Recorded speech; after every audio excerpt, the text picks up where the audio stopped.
Guys, the film was so fun and so great to watch. What was it about the script or the book that you guys read that said, I need to make this, I need to be a part of this? Well, it spoke to the films that I loved growing up. You know, all of those really great Amblin classic films that were scary, that didn't patronize the kids, that had a kind of a message in them, but it wasn't sort of teaching them a lesson like in school. And then I also was a horror fan. So it wasn't just the story, it was a chance to work with Eli, because I thought, you know, your sensibility clashed up against this story would be great. And I've always wanted to make a kids movie, and my version of a kids movie. And I know that might sound like a surprise, but my favorite directors like Sam Raimi and Peter Jackson, who, you know, worked with Cate, you know, they started in horror and then they made Spider-Man and Lord of the Rings. And that was the career trajectory that I always hoped to have. And I thought back to my childhood, and the movies that were the most important movies that I saw in the theaters were those Amblin movies, those scary Spielberg films like E.T., Raiders of the Lost Ark, and other Amblin films like Goonies and Gremlins and Poltergeist. And there was a whole kind of world of these kids' PG movies like Time Bandits and Dragon Slayer that were scary, but more like Grimm's fairy tales. And I just feel like that's a lost subgenre now. There's no movie that parents who love scary movies can take their kids to get them excited about scary movies. This is a film that you can see with your parents and take your kids to, and everyone laughs and is scared. It's like going through a fun haunted house. Yeah, I feel like you guys built this incredible world. I mean, the movie is really, really fun, but there is this element of creepiness to it that you get that I think is your sensibility. For so sure. Can you describe that world that you guys have built?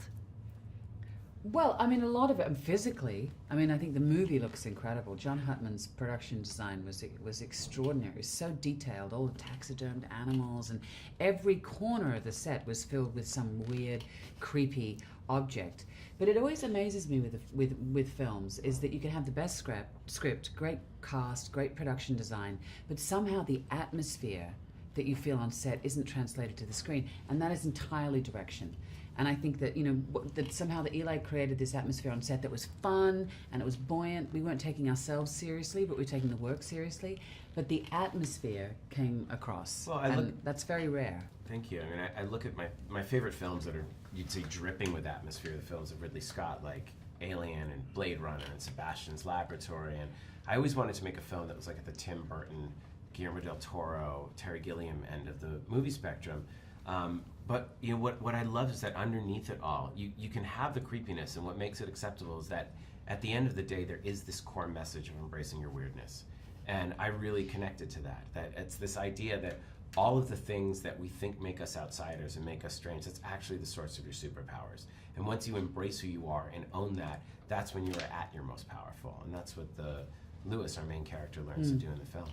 And you guys have spoken to this a little bit, but can you just tell me what elements about this movie are just perfect for kids of all ages to come and see? I think kids are much more robust, and their imagination is darker and weirder and stranger than we often in our contemporary parenting world allow that to be. So I know my kids are like that. So I think this really speaks to that sort of strange roller coaster, fantastic, challenging, scary but exciting films that, you know, children really do want to go and watch. And I love the theme of not just embracing your weirdness, but that everybody has some sort of break in their family, and that we are all going to have tragedy in our lives. And how do you deal with that? Do you move forward and find your new family and bring out the best in someone else and bring out the best in yourself, or do you want to reverse time and turn everything back and wipe it all away for everyone? So the watching these three broken characters, Cate's character who's lost her family, Jack who's left his family and feels abandoned by them, and Owen Lewis who's lost his parents, watching the three of them come together and form this little family, it gives you hope that you can overcome any tragedy in your life. I mean, that's the thing. We talk about it being a scary film, but in fact the three central characters are all quite fearful of something that they have to overcome. And it's not the things that the audience is scared of, it's something inside them, you know, so they have to be brave. And this movie is all about magic with the witches and the warlocks. Is there some magic trick that you guys have always wanted to perform? I want telekinesis. I really would love to move things with my mind. I would love the power to control when I have to go to the bathroom or not. Like, especially like right before a really long car ride. Or right now. Or right now.